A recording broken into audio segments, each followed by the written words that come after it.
السلام علیکم ناظرین، پھولوں کے شہر سے آپ کا میزبان الیاس کریم حاضر خدمت۔ اور جی ناظرین، یہ پھولوں کے شہر جسے میں نے کہا ہے، یہ شہر کا نام ہے کوئٹہ، اور اسے کبھی لٹل پیرس کہا جاتا، کبھی اسے پھولوں کا شہر کہا جاتا تھا، کیونکہ یہ اپنی صفائی ستھرائی کے حوالے سے بہت ہی خوبصورت شہر تھا، بہت صاف ستھرا شہر تھا۔ لیکن اب اس پھولوں کی شہر کی، اب اس لٹل پیرس کی حالت جو ہے خاصی بگڑ چکی ہے۔ بہرکیف اس وقت ہم موجود ہیں کوئٹہ ریلوے اسٹیشن پہ، اور میرے عقب میں جو آپ دیکھ رہے ہیں یہ ایک بہت خوبصورت تاریخی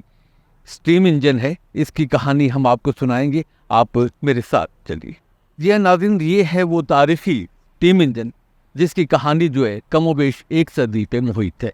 1890 میں engineer in chief colonel B Scott جو ہے ایک ریلوے لائن بچھانے کے لیے بوستان سے لے کے یوب تک، جو کہ ان دنوں فورٹ سنڈیمنٹ تھا، اس کا ایک سروے کرتا ہے۔ یعنی کہ اس کا سروے ہوا 1890 میں، اور سروے کے بعد تقریباً 1914 میں اس پہ باقاعدہ کام کا آغاز ہوتا ہے، اور پہلے مرحلے میں اس لائن کو کھنائی بابا تک بچھایا گیا، یعنی کہ بوستان سے کھنائی بابا، اور اس کے بعد زرغون جو ہے یہ خانودئی کا شہر ہے۔ اور خانودئی کے بارے میں بتاتا چلوں آپ کو کہ خانودئی جو ہے یہ خواندگی کے تناسب سے پاکستان میں نمبر 1 پہ رہا ہے۔ یہاں پہ تقریباً 99% لوگ جو تھے وہ خواندہ تھے، اور اس کے بعد اس لائن کو آگے بچھا کے کان میتر دئی تک لے جایا گیا۔ کان میتر دئی جو ہے یہ ایشیا کا بلند ترین ریلوے اسٹیشن تھا، یعنی کہ 7294 فٹ بلندی پہ واقع تھا۔ اور اس ریلوے ٹریک کے بارے میں بتاؤں کہ یہ نیرو گیج جو تھی، یہ برصغیر کی سب سے طویل ریلوے لائن، اس کو یہ 2 اعزازات حاصل تھے۔ اس کے بعد اس لائن کو مزید آگے بچھا کے ہندو باغ تک پہنچا دیا گیا، جو کہ آج کل اس نے کلمہ پڑھ لیا، مسلمان ہو گیا۔ ان دنوں اس کا نام جو تھا وہ ہندو باغ تھا، اور کرومائٹ کی تفصیل کے لیے کام شروع ہو گیا۔ اچھا، بعد میں 1921 میں اس ٹرین کے ذمہ جو ہے وہ پیسنجر ٹرین بھی لگا دی گئی۔ اس کے ذمہ کر دیا کہ آپ نے اب سواریوں کو لے کے جانا ہے، لے کے آنا ہے، اور یہ باقاعدہ طور پہ پیسنجر کو لے کے جاتی، یعنی کہ کہاں سے؟ مسلم باغ سے بوستان تک، اور اس کے بعد اس پٹری کو آگے نسائی اور قلعہ سیف اللہ تک 1927 میں پہنچا دیا گیا۔ قلعہ سیف اللہ جو ہے یہ یوب اور کوئٹہ کے درمیان میں واقع ہے۔ اس کے بعد اس پٹری کو مزید آگے شنکئی، مسافر پور، بادلزئی، اور 1929 میں یہ پٹری جو ہے یہ پہنچ گئی فورٹ سنڈیمنٹ تک، یعنی کہ آج کا جو یوب ہے ان دنوں یہ فورٹ سنڈیمنٹ کہلاتا تھا۔ آپ اندازہ لگا لیں کہ اس ٹرین کا جو ہے 1890 میں سروے ہوتا ہے، اور اس کے بعد 1929 میں یہ لائن مکمل ہو جاتی ہے، اور اس کے بعد پیسنجر جو ہے وہ اس ٹرین پہ یوب سے کوئٹہ تک آتے جاتے۔ ہفتے میں ایک دن یہ ٹرین چلا کرتی۔ میں آپ کو بتاؤں کہ جس تاریخی انجن کے ساتھ آج میں بیٹھا ہوں، میرے لیے ایک اعزاز کی بات ہے، فخر کی بات ہے کہ میں بہت چھوٹا تھا کہ اپنے بچپن میں ایک سفر میں نے یوب سے لے کے بوستان تک اس پہ کیا ہے، اس نیرو گیج پہ۔ بہت خوبصورت ٹرین ہے،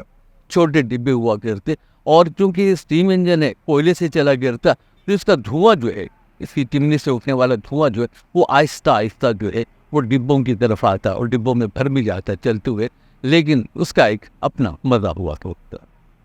یہ ٹرین بہت آہستہ چلا کرتی، یعنی کہ 20 میل فی گھنٹہ کی اس کی رفتار۔ یوب سے یہ سواریاں اٹھا کے لے کے آتی بوستان تک، یہ نیرو گیج، اور اس کے بعد چمن سے آنے والی ٹرین جو تھی، جو کوئٹہ آتی تھی، وہ پہلے بوستان جاتی، اور بوستان سے ان سواریوں کو اٹھا کے جو فورٹ سنڈیمنٹ سے یا یوب سے آئے ہوتے انہیں لے کے کوئٹہ پہنچتی، اور واپسی کا سفر بھی اسی طرح ہوتا۔ یہاں سے سواریاں اٹھا کے چمن کی ٹرین جو ہے وہ بوستان پہ اتار دیتی، اور خود چمن چلی جاتی، اور وہاں سے نیرو گیج کا سفر کا آغاز ہوتا، جو کہ یوب تک کا تھا۔ آپ کو بتاتا چلوں کہ بوستان سے لے کے یوب تک جو تھا، اس میں تقریباً 14 ریلوے اسٹیشن تھے، لیکن رفتہ رفتہ یہ ٹرین جو تھی وہ معاشرتی بے حسی کا شکار ہوا۔ ریلوے حکام کی غفلت کا یہ عالم رہا کہ اگر کبھی پٹری کا کچھ حصہ موسم کی حوادث کی نظر ہو جاتا یا بارشوں کا پانی جو ہے پٹری کو لے جاتا تو مہینوں تک اس کی مرمت تک نہ کی جاتی۔ اور اس کے بعد 1985 میں اس ٹرین کو جو تھا وہ مسلم باغ تک روک دیا گیا، یعنی کہ مسلم باغ اور بوستان کے درمیان یہ چلا کرتی، اور یہ وقفہ جو ہے یہ صرف 1 سال کا ہے۔ اس کے بعد اس ٹرین کی سانسیں اس حد تک اکھڑتی ہیں کہ اسے 1986 میں مکمل طور پہ بند کر دیا جاتا۔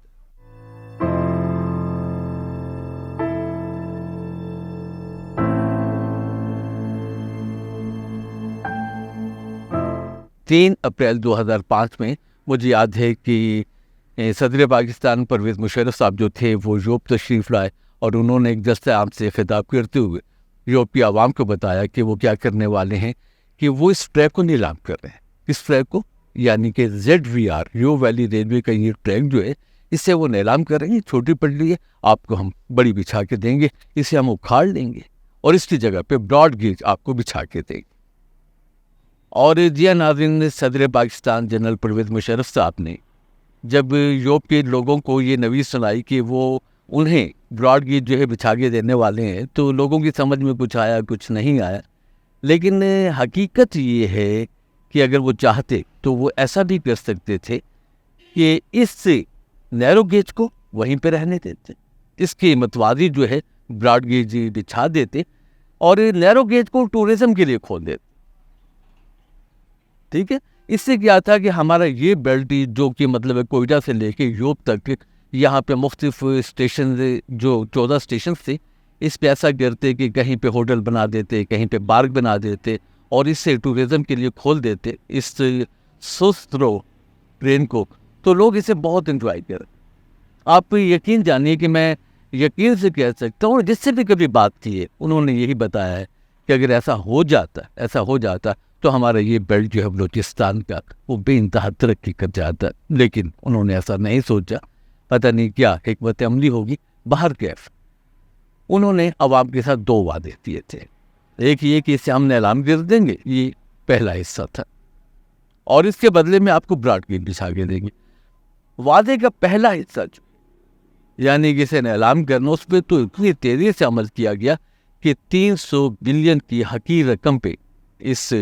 ٹریک کو نیلام کر دیا گیا، اور اس کے بعد کمپنی والے آئے اور اسے اکھاڑ کے جنات کی طرح، بالکل ایسے ہی ہے جیسے لوٹ کا مال ہے نا، موقع مل گیا کہ جلدی سے اسے وہاں سے لے جایا جائے، بالکل اسی طرح سے وہاں سے لے۔ لیکن براڈ گیج کا جو وعدہ تھا وہ آج دن تک پورا نہ ہو سکا۔ آغاز میں تو پتہ چلا جی سروے ہو رہا ہے، سب کچھ ہو رہا ہے، لیکن اس کے بعد اس براڈ گیج کی کہانی جو ہے اسے سب کھانے ڈال دی۔ جی ناظرین، اس طرح اس سے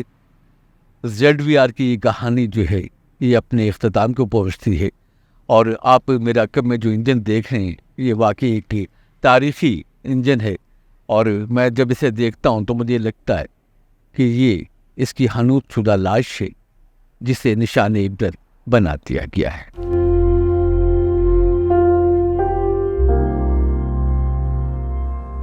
کس کی چھاتی سے لگ کے اشک بہائیں، کس کا دامن پکڑ کے آہ کریں، کس کو ٹھہرائیں مورد الزام، کس طرف دکھ بھری نگاہ کریں۔ کون سنتا ہے نارسائی کی، یہ کہانی ہے بے وفائی کی۔ کیا یہ ممکن نہیں کہ پل دو پل چین آ جائے بے قراری کو، عشق مہتاب ہو کے ڈوب گیا، آگ لگ جائے سوگواری کو۔